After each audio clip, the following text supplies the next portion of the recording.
শিলচৰত ৰাজপথলৈ ওলাই আহিল চিকিৎসক। এতিয়ালৈকে শিলচৰ চিকিৎসা মহাবিদ্যালয় আৰু চিকিৎসালয়ৰ ভিতৰতে চিকিৎসকে ধৰ্মঘট কৰিছিল। কিন্তু যোৱাকালি সকলো কনিষ্ঠ আৰু জ্যেষ্ঠ চিকিৎসকে ৰাজপথলৈ ওলাই আহি আন্দোলন আৰম্ভ কৰে। হাতত চাকি আৰু প্লেকাৰ্ড লৈ শিলচৰৰ শ্বহীদ ক্ষুদিৰাম বসুৰ প্ৰতিমূৰ্তিৰ তলত প্ৰতিবাদ সাব্যস্ত কৰিলে চিকিৎসকসকলে। তেওঁলোকৰ একমাত্ৰ দাবী চিকিৎসা মহাবিদ্যালয়ৰ চিকিৎসক মৌমিতা দেৱনাথৰ ধৰ্ষণ আৰু হত্যাৰ লগত জড়িত দোষীক শাস্তি প্ৰদান কৰাৰ লগতে দেশৰ বিভিন্ন প্ৰান্তত কৰ্মৰত চিকিৎসকৰ সুৰক্ষা নিশ্চিত কৰিব লাগে। শিলচৰৰ পৰা দিলীপ কুমাৰ সিঙৰ ৰিপৰ্ট, এনি ভাৰত 24।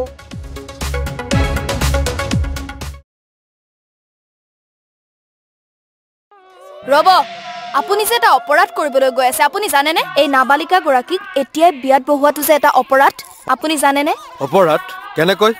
মোৰ ছোৱালী, মোৰ কথা। তুমি যিয়েই নোকোৱা ভূঞা, 18 বছৰৰ তলৰ যিকোনো কন্যা সন্তানৰ বিয়া দিলেই আইনগতভাৱে এক দণ্ডনীয় অপৰাধ। বিয়া দিয়াজন যিমান দায়ী, বিয়া পতাজনো সমানে দায়ী।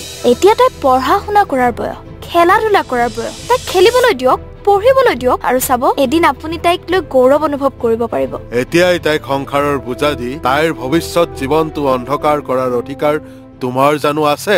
মোৰ ভুল হৈ গ'ল মাজনী, মোক ক্ষমা কৰিবা। শিক্ষা ল'ৰা ছোৱালী উভয়ৰে প্ৰাপ্য আৰু অধিকাৰ। আপোনাৰ কন্যা সন্তানক তাইৰ এই প্ৰাপ্যৰ পৰা বঞ্চিত নকৰাব।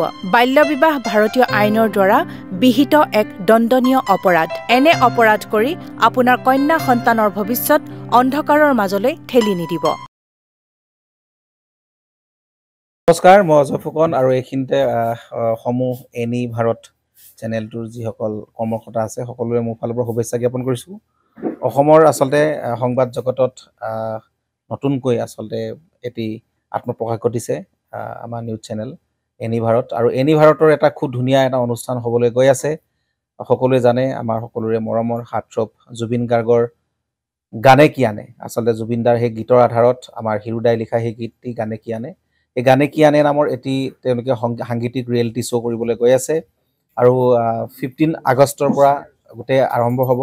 প্ৰথম অডিশ্যন অসমৰ ধেমাজি জিলাত আৰম্ভ কৰিব।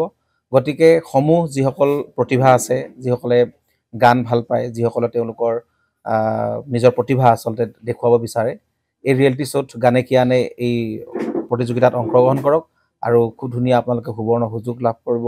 লগতে ইয়াতে পুৰস্কাৰ আছেই, বিভিন্ন ধৰণৰ উপহাৰো আপোনালোকে লাভ কৰিব, আৰু লগতে এগৰাকী প্ৰতিষ্ঠিত আচলতে এগৰাকী শিল্পী হিচাপে অসমৰ সাংস্কৃতিক জগত আপোনালোক প্ৰতিষ্ঠা লাভ কৰিব। গতিকে গোটেই অনুষ্ঠানটোলৈ মোৰ ফালৰ পৰা শুভকামনা থাকিল, আৰু লগতে এই অনুষ্ঠানটোত আপোনালোকে অংশগ্ৰহণ কৰিব। আমিও আছোঁ আৰু সকলোকে আমি লগ পাম। ধন্যবাদ।